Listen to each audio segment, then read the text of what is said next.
Hello sa ating mga kabida-bida! Welcome sa Just TV! Medyo matagal din tayong walang upload at na-busy-busy ang ating bida-bida girl. Though marami tayong videos, kaya lang hindi ko siya na-edit. Kaya ngayon guys, ito gagawa tayo ng Ilocos empanada. So yung una nating gagawin ay ang pambalot ng empanada. Yung kulay orange na nakikita nyo na yan, yan yung pambalot ng empanada. Kaya lang hindi ko na siya na-video kanina kung paano siya tinimpla at kung paano siya niluto kasi medyo busy-busy tayo kanina. Pero ang karaniwang nilalagay sa wrapper na yan ng empanada ay rice flour. Lagyan din natin ng asin, lagyan natin ng annatto powder para magkulay orange at lagyan din natin ng tubig. Tapos iluto-luto na natin.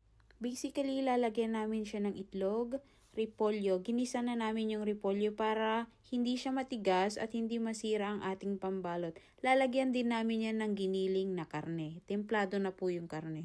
Ayan, sa wakas nakagawa na tayo ng isang empanada. Siyempre, dadahan-dahanin nating binabayon sa mantika. Dapat dahan-dahan lang kung hindi masisira yung wrapper niya.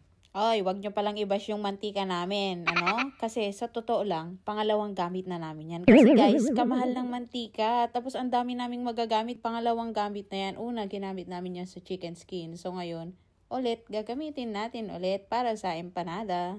Kailangan nating magtipid, kamamahal ng mga bilihin. Ayan, hindi tayo anak ng mga kontraktor. Ayan na yung sinasabi ko kanina. Dapat guys, dahan-dahanin nating ibaba yung empanada dyan sa mantika. Kasi kung hindi, ayan, nakikita nyo ba lumalabas yung feelings niya, yung nasa loob. Kapag lumabas pa naman ng feelings, ang hirap mo nang pigilan. Ay, parang ibang feelings ata yun. So ayan, mabalik tayo sa paggawa ng empanada. Lumalayo na tayo eh. Ang nilalagay na filling sa empanada ay munggo, longganisa, papaya. Depende sa'yo kung ano yung gusto mong ilagay. Kasi dun sa Ilocos, depende, may ordinary, may special. First time kong makatikim ng empanada nung pumunta ako sa Ilocos kasi linibre ako ng tita ko. Ang sarap, promise. Mas lalo pag isaw-saw mo siya sa suka na may ketchup, busog-lusog na naman tayo. Ang gawain ko ngayon ay syempre taga-prito tayo. Wala na tayong maitutulong. Kasi nga nagvi-video ako so hindi ako makamasa. Sa pagpiprito, i-make sure lang natin na lutong-luto ang ating empanada para crunchy.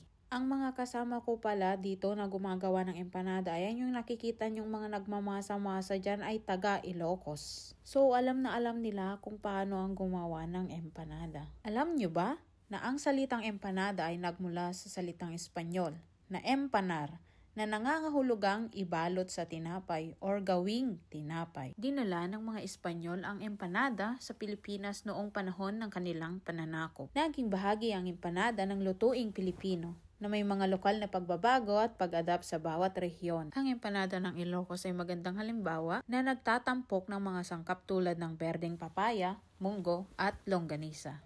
Ang empanada ay naging iconic street food sa Ilocos, lalong-lalo na sa Batak at sa Bigan, kung saan ang bawat bayan ay may kanya-kanyang bersyon at estilo ng pagluluto. Ang empanada ay hindi lang pagkain, ito din ay tradisyon, kultura at pinagmamalaki ng mga Ilocano. Bawat kagat ay kwento ng kasipagan, lasa ng probinsya at init ng local na hospitality. At syempre habang nagluluto, kailangan nating matikman ang ating niluluto. Ayan, unang kagat.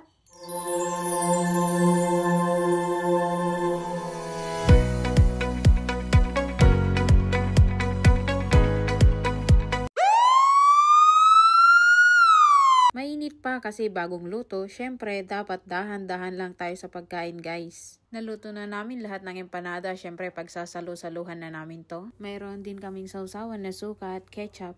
Ayan, share ko lang guys. Kain ako. Bye!